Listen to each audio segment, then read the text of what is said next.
Bonjour tout le monde, j'espère que vous allez bien. Alors toujours dans le cadre de préparation au concours de médecine, pharmacie, médecine dentaire 2022. Aujourd'hui, je vais vous donner quelques questions qui se répètent souvent au concours de médecine. يعني الأسئلة اللي كتكرر في مباشرة. Donc quel que soit pour l'ATP, musculosquelettique, la génétique et l'immunologie. Alors commençons. Donc on a ici quelques questions concernant l'acétyl-CoA. Donc maintenant, la première question. Durant un tour de cycle de Krebs, une molécule d'acétyl-CoA donne. Donc bien sûr, l'acétyl-CoA, un cycle de Krebs qui atteint 3 molécules de NADH+, 2 molécules de FADH2 et une molécule d'ATP. C'est bon? Donc ici, je vous les propositions. Donc on a A, 2 NADH+, donc c'est faux. B, 1 NADH+, c'est faux. C, 4 NADH+, c'est faux. D, 3 NADH+, donc voilà la bonne réponse. Et E, 5 NADH+, donc c'est faux. Donc la bonne réponse est D. Donc, on a ici, la deuxième question, concernant l'acétyl-CoA, on a une molécule d'acétyl-CoA donne. Donc, bien sûr, on a 3 molécules de NADH+, donc l'équivalent d'une molécule de NADH+, c'est 3 molécules d'ATP. Donc, 3 fois 3, c'est 9, n'est-ce pas? Quand on a 2 FADH ou la 2 FADH2, c'est bon? Donc, l'équivalent d'une seule molécule de FADH2, il y a 2 molécules d'ATP. Donc, radindiro 2 fois 2, c'est 4. Donc 4 plus 9, c'est 11. Et une molécule d'ATP, l'IRATOULI a 12 molécules d'ATP. C'est bon? Donc une molécule d'acétyl-CoA qui a 12 molécules d'ATP. Donc je vous les propositions. Donc on a A, 12 ATP. Donc voilà la bonne réponse. On a B, 18, c'est faux. C, 36, c'est faux. D, 15, c'est faux. Et E, 11 ATP. Donc la bonne réponse, c'est A. Donc voilà la correction. Donc pour la première question, D هي اللي صحيحة et la deuxième A هي اللي صحيحة. Donc passons maintenant des questions concernant la contraction musculaire. C'est bon? Donc بغيت نقول لكم في la contraction musculaire. Donc bien sûr هاد les parties كاملين درت معاكم فيهم des révisions. Donc ici j'ai constaté que les questions qui se répètent عندهم علاقة le mécanisme de contraction, c'est-à-dire شنو كيوقع لينا durant la contraction musculaire. Aussi les constituants des myofibrilles ou les myofilaments. Donc bien sûr l'actine شنو فيها, myosine شنو فيها, ou l'interaction entre ces deux myofilaments, c'est bon. Donc et aussi des questions concernant la régénération d'ATP, c'est bon. Donc soit par les voies anaérobiques lactiques ou la alactique ou par la respiration, etc. C'est bon. Donc هادشي اللي كنلقاو في la contraction musculaire. Donc je vous la première question. Donc lors de la contraction musculaire, donc qu'est-ce qu'on a? A, la fixation d'ATP sur la myosine permet de dissocier les têtes de myosine de l'actine. B, la fixation d'ATP sur la myosine permet la liaison des têtes de myosine avec l'actine. C, l'hydrolyse d'ATP permet un basculement des têtes d'actine. Et D, l'hydrolyse d'ATP permet un basculement des têtes de myosine. Donc tout d'abord, déjà je vais vous les étapes de la contraction. Donc je vais vous les détails. Donc ici, bien sûr, la fixation de la molécule d'ATP donc permet la dissociation de la tête de myosine de l'actine. Qu'est-ce qu'on a dans la troisième phase qui est la séparation.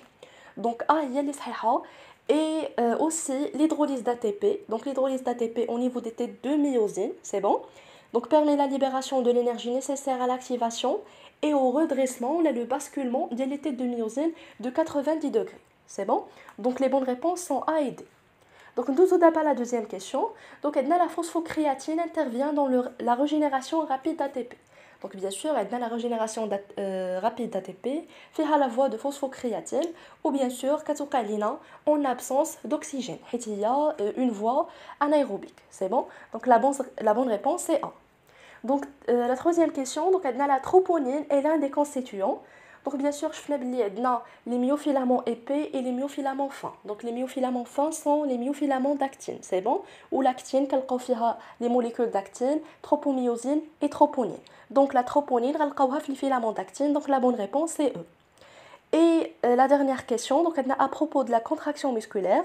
Donc, A, la fibre musculaire striée est une petite cellule mononucléée inadaptée à la fonction de la contraction musculaire.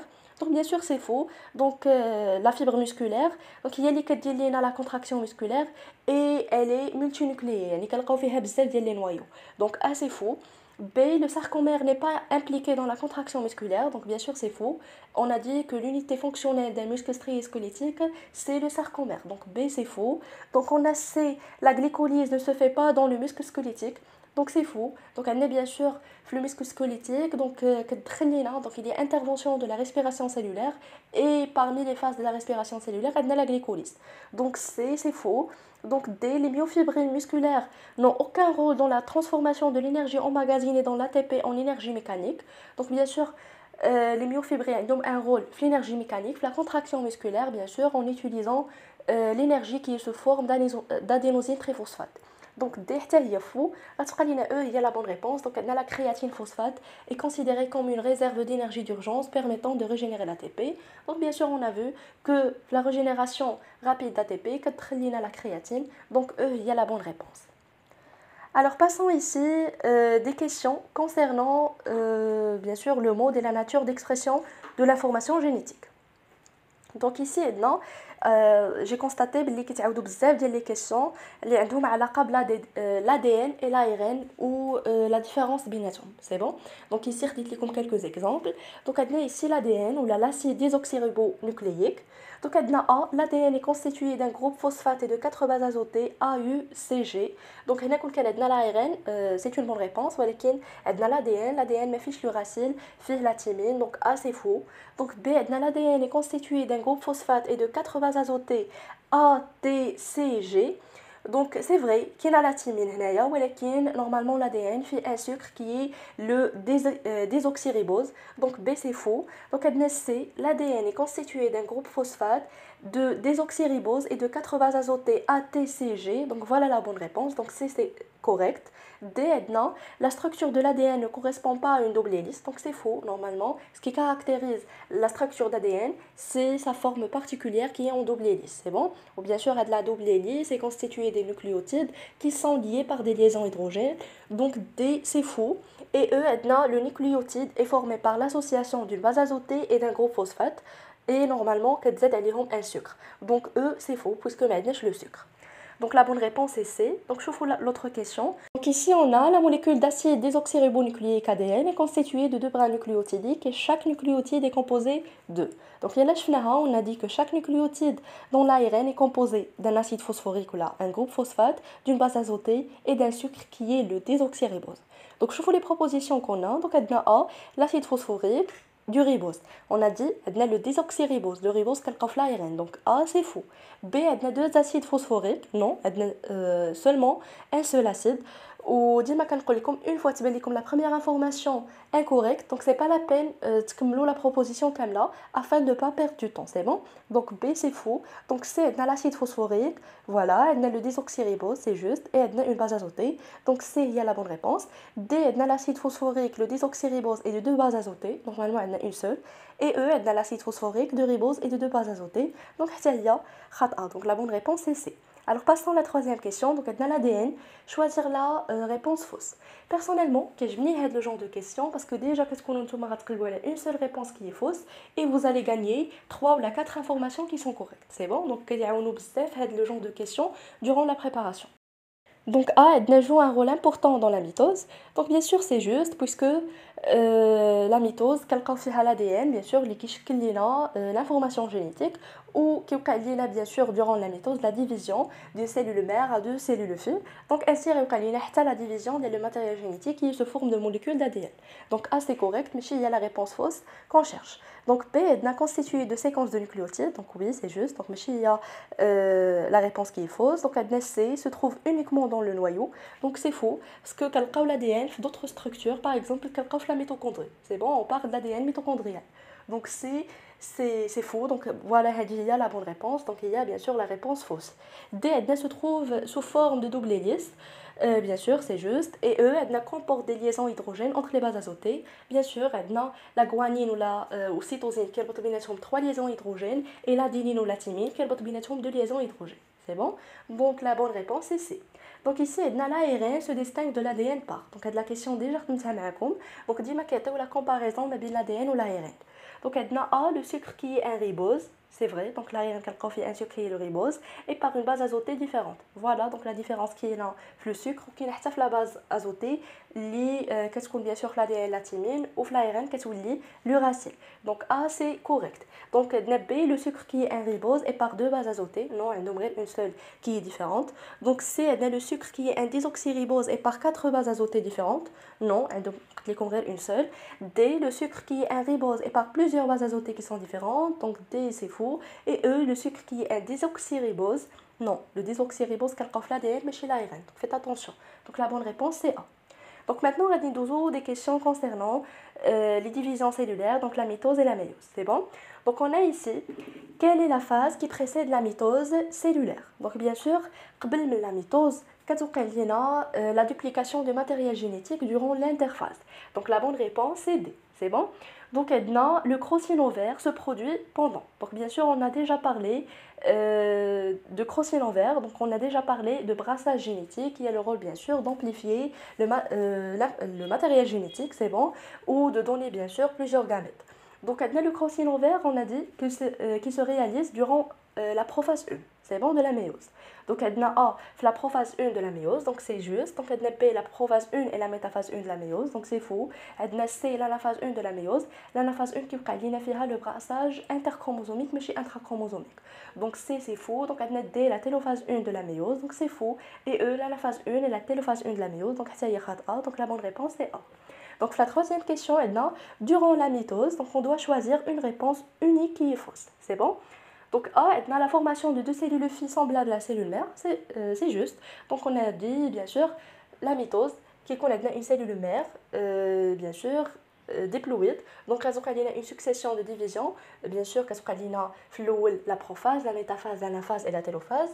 Et ainsi bien sûr deux cellules filles identiques à la cellule mère. Donc A c'est juste. Donc bien sûr, il y a la proposition fausse qu'on cherche. Donc B se déroule la migration des chromosomes aux deux pôles pendant l'anaphase. Donc bien sûr, l'anaphase, la migration polaire, chaque pôle de la cellule, bien sûr, la séparation des chromosomes homologues, les pôles de la cellule. Donc B c'est correct. Donc C, on remarque la disparition de nucléoles pendant la métaphase. Faites attention, quand il y a la disparition de nucléoles pendant la prophase, c'est bon, il y a la première étape qui est le début de la condensation de la chromatine. Donc c'est faux, ou il y a la bonne réponse, puisque il y a une réponse unique fausse. Donc c'est juste. Donc D, il y a duplication d'ADN. Donc bien sûr, qu'est-ce qu'on a dans la duplication d'ADN? Donc E, il y a séparation des deux cellules par rétrécissement de la membrane cytoplasmique. Donc bien sûr, qu'est-ce qu'on a la cytodiérèse, يعني كنقسم لنا cytoplasme في les deux cellules filles. Donc ainsi حتى هي صحيحة. Donc voilà, on a gagné 4 informations bien sûr اللي عندهم علاقة بلا mitose. Et la dernière question, donc on a la phase de cycle de la division cellulaire qui permet de déterminer la carte chromosomique. Donc هاد l'information ou la question شفتها كتحط بزاف ديال المرات. Donc bien sûr كنت déjà شرحت لكم بلي في la métaphase كتوقع لينا la condensation maximale des chromosomes, يعني ils deviennent visibles. Ainsi la réalisation de karyotypes qui gardent bien sûr les chromosomes de la phase métaphasique. C'est bon? Donc il y a la bonne réponse. Donc bien sûr, là, des informations qui كيتكرروا bien sûr ou les questions qui كيتكرروا لينا اللي عندهم علاقة بلا division cellulaire soit mitose ou la méiose. C'est bon? Maintenant, غادي ندوزو les lois de Mendel. Donc je نقول لكم في les lois de Mendel شنو خصكم تعرفوا. Donc les lois de Mendel, أهم حاجة خصكم تعرفوا la différence بين le monohybridisme ou déhybridisme ou تعرفوا bien sûr les cas اللي كيكون فيهم. C'est bon? Ou les proportions ديال les phénotypes فيهم. C'est bon? Donc ici, Mendel avait réalisé les croisements des petits pois, fleurs pourpres, bien sûr, mais à fleurs blanches. Il avait obtenu dans la génération F2 le rapport dominant récessif suivant. Donc bien sûr, التجربة معروفة عند Mendel. Donc Mendel, في la génération F2, يعني bien sûr, mais il le croisement de la génération F1, donc F1 fois F1, عطاتنا la génération F2, وتحصل لنا bien sûr les propositions qui sont 3 quarts, 1 quart, c'est bon? Ou des propositions bien sûr, le cas de la dominance complète, bien sûr, le monohybridisme. Donc la bonne réponse ici, c'est bien sûr B. 3-1, يعني 3 على 4 1 على 4. Donc نشوفوا d'abord la deuxième question. Donc on a ici préciser la réponse fausse. Donc comme ديما les questions اللي غيبقاو يتعاودوا عندهم علاقه بلي pourcentages ou les proportions, et aussi عندهم علاقة بلا différence entre monohybridisme et dihybridisme. عندهم علاقة aussi le test de Cross, donc c'est très important تعرفوا le pourcentage de test de Cross وانت كنديروه يعني شنو هو le but ديال test de Cross surtout le dihybridisme. Donc bien sûr il nous permet de déterminer est-ce que les gènes sont liés ou indépendants. Donc ici, A, la codominance entre deux allèles s'exprime par la disparition des caractères parentaux de la génération F1 et leur apparition dans la génération F2 avec des pourcentages de 25% chacun. Donc c'est vrai, F2, 25% des caractères parentaux qui sont disparus dans la première génération, 25% bien sûr des autres phénotypes et 50%. يعني 1, 2, 1. C'est bon, هادو les propositions. يعني 1 sur 4, 2 sur 4 et 1 sur 4. C'est bon. Donc B, le processus du crossing over aboutit à plus de diversité dans les gamètes. C'est vrai, donc bien sûr le crossing over qui se réalise durant la prophase 1 de la méiose, donc il y a la diversité génétique, donc il amplifie la diversité génétique. Ainsi, bien sûr, la diversité se traduit bien sûr par la diversité des gamètes. Donc B, c'est correct. Donc C, dans le cas d'un dihybridisme, le rapprochement des gènes sur les chromosomes augmente la probabilité de crossing over entre eux. Donc il y a la réponse qui est fausse. علاش normalement le crossing over خاص يكون les chromosomes éloignés. C'est bon. بالعكس راه كل ما كان le rapprochement ديال les gènes donc ما يبقاش لينا crossing over ولكن الا كان l'éloignement des gènes غيبقى لينا crossing over. Donc c'est il y a la réponse qui est fausse. Donc D, dans le croisement de drosophiles à corps gris avec les drosophiles à corps noir aboutissant à une génération F1 à corps gris signifie que les parents appartiennent à des raspeurs. Donc c'est correct. Donc bien sûr la première loi de Mendel, donc il a qu'à bien sûr les deux parents de raspeurs et la génération F1 qui est 100% homogène. C'est bon. Donc le croisement de type test de Cross se fait entre les individus hybrides F1, oui, et les individus d'une race pure récessive. Donc il y a F1 mais l'un des parents, c'est bon. Donc pour les deux caractères étudiés, il résulte de ce croisement 50% de phénotypes parentaux et 50% de phénotypes nouveaux. Donc donc voilà, donc la bonne réponse ou la réponse qui est fausse, est C. Donc ainsi a bien sûr une idée concernant les questions qui se répètent, bien sûr les lois de Mendel. C'est bon, donc j'espère que nous فهمتوا bien sûr les questions ou استفدتوا منهم. Donc d'abord غادي ندوزو l'immunologie. Donc l'immunologie ما سبقش لي خدمتها معكم. Donc غادي نعطيكم واحد les questions bien sûr qui se répètent في les concours.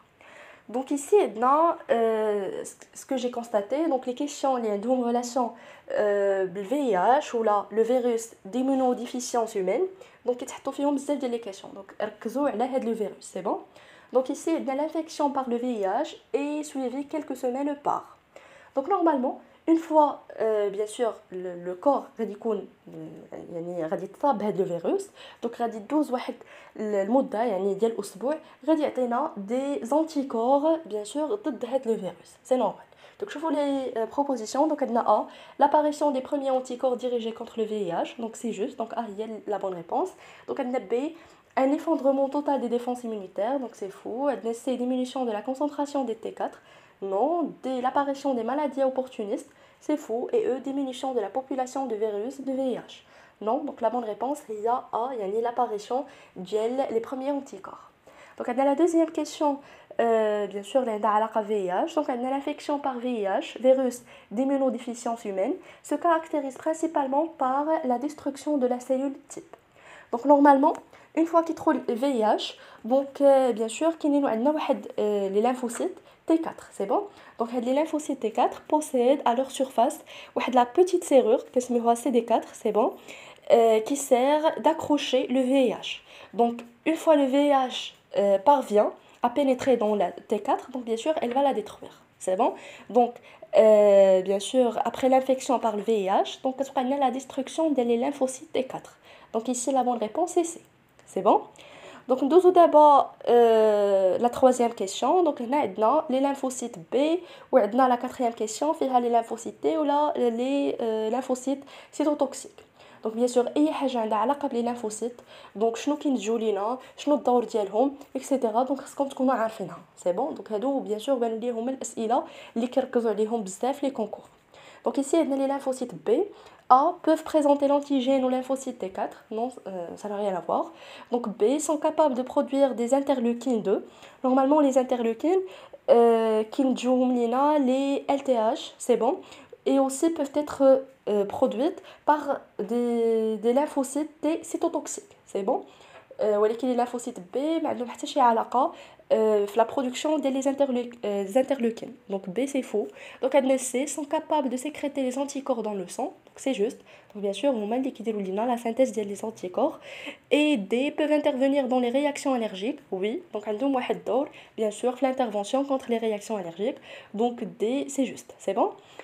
Et la dernière question, donc les lymphocytes T cytotoxiques. Donc bien sûr, les lymphocytes T, c'est la production de la perforine, c'est bon. Bien sûr, la perforine ou عاوتاني كيعاونونا باش تنقص لينا la charge virale. Donc je vous les propositions, donc A existe avant toute pénétration de virus. Donc c'est faux, normalement il existe après la pénétration de virus. Donc A c'est faux, donc B produisent des anticorps contre les virus. Donc on a dit que normalement les anticorps, donc bien sûr je les anticorps, bien sûr, synthétisés par les lymphocytes B et aussi produites par les plasmocytes, c'est bon. Donc, bien sûr, les plasmocytes sont des types de lymphocytes. Donc, B, c'est faux. Donc, C produisent la perforine qui contribue à la destruction de la cellule infectée. Voilà, c'est ce qu'on a dit. Donc, C, c'est correct. Et D contribue à l'abaissement de charge virale en tuant les cellules infectées. Donc, et ainsi on est arrivé à la fin de cette vidéo. Donc voilà, كملت معكم وان شاء الله غندير لكم une vidéo اللي غادي نعطيكم فيها d'autres questions bien sûr concernant l'immunologie. C'est bon. Donc n'hésitez pas à vous abonner, me laisser vos commentaires et surtout de partager la vidéo avec vos camarades. Bonne chance à tout le monde et à bientôt.